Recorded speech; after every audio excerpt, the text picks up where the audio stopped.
నమస్తే welcome to బిఐజే news ముందుగా బులెటిన్లో హెడ్లైన్స్ బీజేపీ జనసేన పొత్తు ఖరారు పవన్ పార్టీకి 9 సీట్లు కేటాయింపు కూకట్పల్లి సహా గ్రేటర్లో మరో స్థానంలోనూ జనసేన పోటీ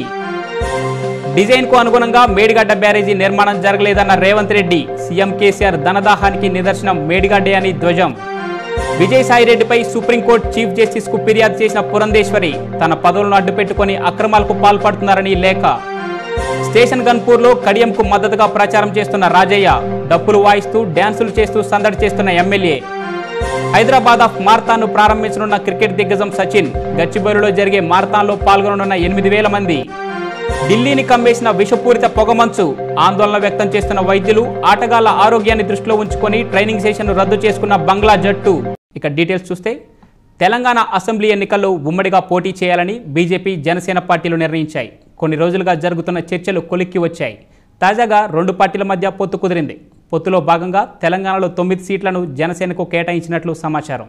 ఇందులో గ్రేటర్ పరిధిలోని కూకట్పల్లి కూడా ఉందని దీంతో పాటు మరో చోట కూడా జనసేన అభ్యర్థిని బరిలోకి దించనున్నారని పార్టీ వర్గాలు వెల్లడించాయి ఇక రాష్ట్రంలో మిగతా సీట్లలో బీజేపీ అభ్యర్థులు పోటీ చేయనున్నారు ఇప్పటికే 2 జాబితాలు విడుదల చేసిన బీజేపీ అభ్యర్థుల తుది జాబితాను సిద్ధం చేసింది అసెంబ్లీ ఎన్నికల్లో పోటీపై తెలంగాణ నేతలతో జనసేనాని పలుమార్లు చర్చలు జరిపారు రాష్ట్ర వ్యాప్తంగా 30 చోట్ల బరిలోకి దిగాల్సిందేనని నాయకులు పట్టుబట్టారు ఆ దిశగా నాయకులు చేసిన ప్రతిపాదనపై పవన్ కళ్యాణ్ పరిశీలన జరిపారు తాజాగా బీజేపీతో పొత్తు కుదరడంతో తెలంగాణలోని ఆ 9 సీట్లలో మాత్రమే పోటీ చేయాలని మిగతా చోట్ల బీజేపీ అభ్యర్థుల విజయానికి కృషి చేయాలని పార్టీ నిర్ణయించింది కాగా జనసేన అభ్యర్థులు కూకట్పల్లితో పాటు గ్రేటర్లో మరో సీటు వైరా ఖమ్మం అశ్వారావుపేట కొత్తగూడెం కోదాడ నాగర్ కర్నూల్ తాండూరు నుంచి పోటీ చేస్తారు డిజైన్కు అనుగుణంగా మేడిగడ్డ బ్యారేజీ నిర్మాణం జరగలేదని టీపీసీసీ చీఫ్ రేవంత్ రెడ్డి అన్నారు మేడిగడ్డ పిల్లర్లు కుంగిన ఘటనపై నేషనల్ డ్యామ్ సేఫ్టీ అథారిటీ ఇచ్చిన రిపోర్ట్పై రేవంత్ రెడ్డి గాంధీభవన్లో మీడియాతో మాట్లాడారు మేడిగడ్డ బ్యారేజీ కుంగింది సీఎం కేసీఆర్ పాపం పండింది కేసీఆర్ ధనదాహానికి నిదర్శనం మేడిగడ్డే అని ధ్వజమెత్తారు కాళేశ్వరం ప్రాజెక్టుకు కర్త కర్మ క్రియ అన్ని కేసీఆర్ అన్నారు కానీ మేడిగడ్డ బ్యారేజీ కుంగిపోవడంతో తప్పును అధికారులపై నెట్టే ప్రయత్నం చేస్తున్నారని మండిపడ్డారు కాళేశ్వరం ప్రాజెక్టులో భాగమైన మేడిగడ్డ బ్యారేజీ కుంగిన ఘటనపై తక్షణమే చర్యలు చేపట్టాలని డిమాండ్ చేశారు కాళేశ్వరం ప్రాజెక్టులో ఇంత పెద్ద తప్పు జరిగినా కేసీఆర్ నోరు మెదపెట్టలేదని విమర్శించారు మేడిగడ్డ కుంగుబాటుపై వివరణ ఇవ్వాల్సిన బాధ్యత కేసీఆర్దేనని అన్నారు మేడిగడ్డ ఘటనపై కేంద్రం నివేదిక ఇచ్చి చేతులు దులుపుకోవడం కాకుండా ఈ ఘటనకు బాధ్యులైన వారిపై తక్షణమే క్రిమినల్ కేసులు నమోదు చేయాలని రేవంత్ రెడ్డి డిమాండ్ చేశారు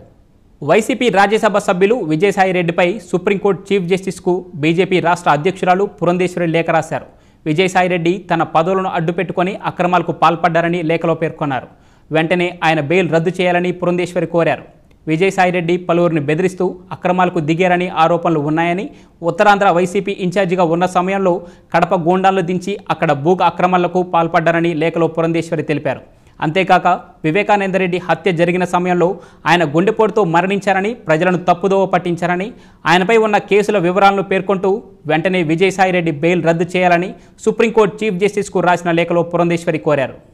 బీఆర్ఎస్ అధిష్టానం ఈసారి ఎమ్మెల్యే రాజయ్యను కాదని స్టేషన్ గన్పూర్ నుంచి కడియం శ్రీహరిని బరిలో ఉంచిన విషయం తెలిసిందే ఈ అంశంపై తీవ్ర ఆందోళన చెందిన రాజయ్య ఒక సందర్భంలో కన్నీటి పర్యంతమయ్యారు కాగా రాజయ్యకు సీఎం కేసీఆర్ రైతు బంధు సమితి రాష్ట్ర అధ్యక్షుడి పదవిని కట్టబెట్టారు ఈ పదవిలో రాజయ్య 2 ఏళ్లు కొనసాగనున్నారు ఇక స్టేషన్ గన్పూర్లో కడియం శ్రీహరిని గెలిపించాలని రాజయ్య ఎలక్షన్ క్యాంపెయిన్లో పాల్గొంటున్నారు తాజాగా కడియంకు మద్దతుగా డప్పులు వాయిస్తూ కోలాటమాడుతూ డ్యాన్సులు చేస్తూ రాజయ్య ఎన్నికల ప్రచారంలో సందడి చేశారు ఇక అభ్యర్థుల ఎంపిక నాటికి నువ్వా నీనా అన్నట్లు తలపడిన రాజయ్య కడియం కలిసిపోవడం తాజాగా రాజయ్య శ్రీహరికి మద్దతుగా ప్రచారం చేయడం డ్యాన్సులు చేసి సందడి చేయడంతో స్థానికంగా చర్చనీయాంశమైంది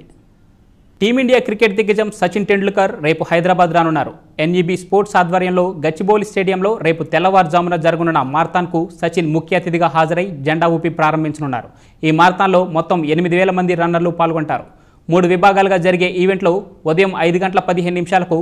21.1 కిలోమీటర్ల హాఫ్ మారథాన్ ప్రారంభమవుతుంది 6:30 గంటలకు 10K 7:45 నిమిషాలకు 5K రన్ ప్రారంభమవుతోంది రన్ ఏజ్లెస్ రన్ ఫియర్లెస్ థీమ్తో ఈ మారథాన్ను నిర్వహించనున్నారు Ageas Federal Life Insurance brand ambassador అయిన సచిన్ ఈ సందర్భంగా మాట్లాడుతూ మారథాన్లో పాల్గొనేవారు వయసు గురించిన ఆలోచనలను అతీతంగా ముందుకు సాగుతారని ఆశాభావం వ్యక్తం చేశారు వయసును సంఖ్యకు పరిమితం చేయొద్దని పేర్కొన్నారు యవ్వనంలో ఉన్నప్పుడే కాదని ఏ వయసులో అయినా ఫిట్నెస్ జర్నీని ప్రారంభించవచ్చన్నారు భారత్ను క్రీడలు ఇష్టపడే దేశం నుంచి క్రీడలను ఆడే దేశంగా మార్చేందుకు అన్ని వయసుల వారి భాగస్వామ్యం అవసరమని సచిన్ వ్యాఖ్యానించారు.